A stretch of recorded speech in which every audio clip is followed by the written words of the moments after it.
everyone, Annalisa Burgos here with Front Door Unlocked, the vlog. Today we're going to talk about loan modifications.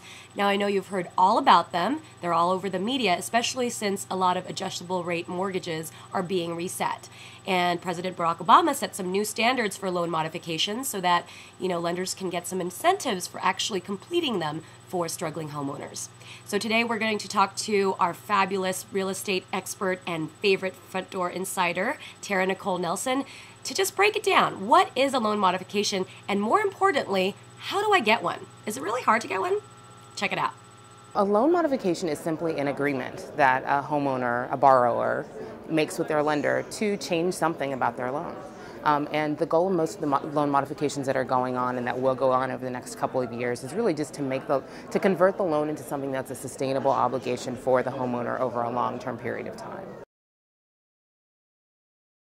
If you can't prove to your mortgage lender in a loan modification discussion that you're going to be able financially to make the modified payment going forward long-term, they're probably not going to modify it. I see a lot of loan modification companies advertising that they can get loan forgiveness or principal reduction. So that's where the bank would basically just write off a big portion or some portion of what you owe.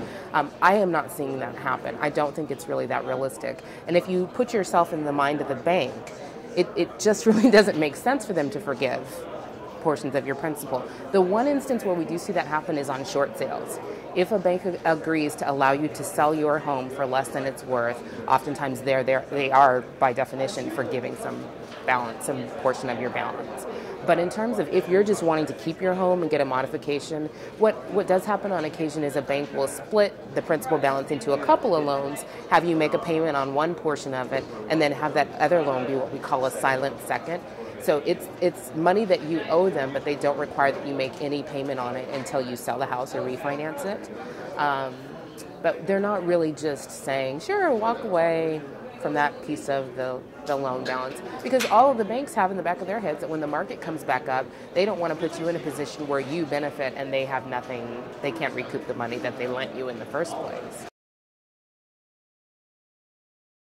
Doing it yourself really doesn't have a high success rate just because the banks they really do have systems in place for this and they aren't very transparent about them. It's really hard for a homeowner to figure out what they are looking for. So the bank, and it can be very frustrating and very time consuming.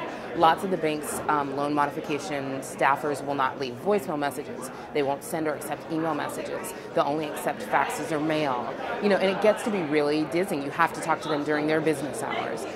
So only about 20% of homeowners who try to do it themselves are actually getting their loan modifications granted. Then you can hire, before even hiring someone, there are some nonprofit options that you can do, some of the credit counseling services that you can find, Operation Hope. There are some nonprofit agencies that will help people with them, but again, we're really not seeing a high rate of success in terms of them getting their loans modified. The third option is to hire someone to do it.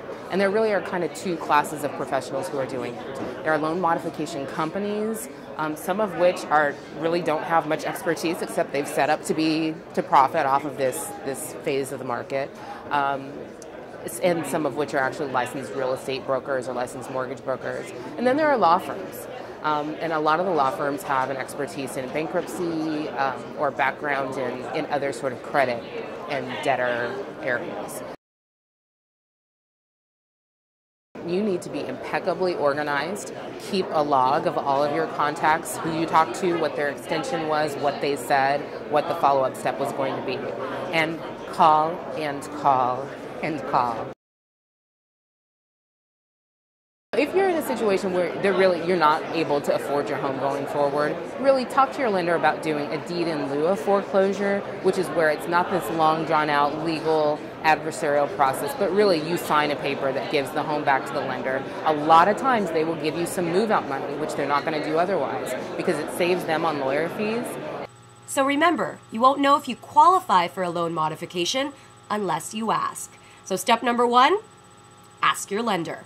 Well, that's it for us at Front Door Unlock the Vlog. Be sure to check out frontdoor.com for more great real estate tips and advice, especially on loan modifications. Just type the keyword search, loan modification.